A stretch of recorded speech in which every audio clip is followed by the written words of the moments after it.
وأقم الصلاة طرفي النهار وزلفا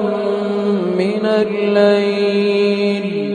إن الحسنات يذهبن السيئات